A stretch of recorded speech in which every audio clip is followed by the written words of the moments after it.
Ongole కార్పొరేషన్పై ACP దాడులు, కార్పొరేషన్లో అవినీతి జలగలు. ఒంగోలు నగరపాలక సంస్థలో ఫైళ్లు కదలాలంటే పైసలు చెల్లించాల్సిందే. శృతిమించుతున్న ఉద్యోగుల చేతివాటం, ఏసీపీ దాడుల్లో కలవరం.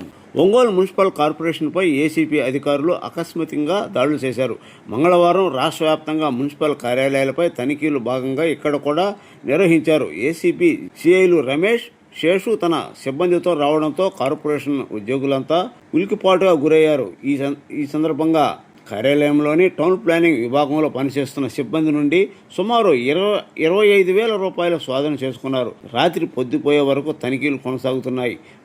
ప్రస్తుతం అక్రమ కట్టడాలు క్రమబద్ధీకరణ, ఈ నెల 12 వరకు అక్రమ లేఅవుట్లు రెగ్యులరైజ్ను ఈ నెల 21 వరకు ప్రభుత్వం గుర్తింపు ఇచ్చింది.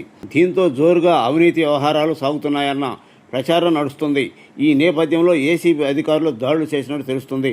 అక్కడ అటెండర్ వద్ద 6,500, ఎల్టీపీ వద్ద 6,100, ఇతరుల వద్ద దొరికింది. అయితే కార్యాలయంలో అంతా ఆన్లైన్ లావాదేవీల కారణంగా సిబ్బంది నగదుకు ఎక్కడ రిజిస్ట్రేషన్ నమోదు చేయలేదు. ఫోన్పే లావాదేవీలపై విచారణ. Town planning in-charge ACB Baburao, అక్కడ పనిచేస్తున్న సిబ్బంది ఫోన్లను ఏసీబీ అధికారులు స్వాధీనం చేసుకున్నారు. వారి ఫోన్ లావాదేవీలపై విచారణ చేపట్టారు. ఎక్కువ మొత్తంలో జరిగిన నగదు బదిలీలపై ఆరా తీస్తున్నారు. అవసరమైతే నగదు పంపిన వారిని పిలిపించి ప్రశ్నిస్తున్నారు. ముఖ్యంగా అక్కడ పనిచేస్తున్న ఓ అటెండర్ వ్యవహారంపై ఏసీబీ అధికారులు దృష్టి సాగించారు.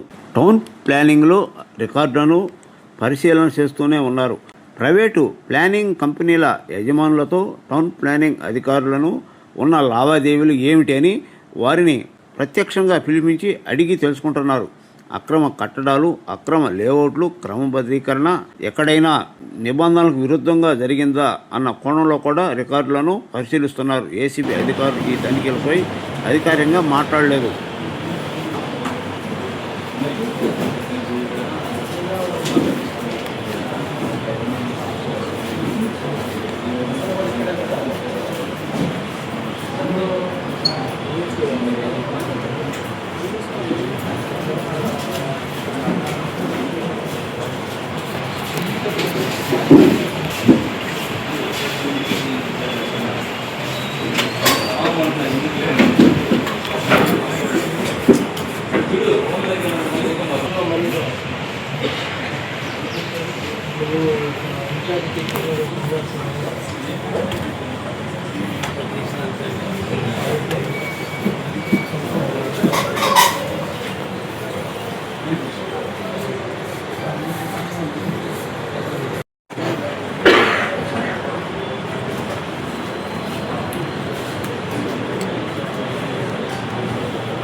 Mm-hmm.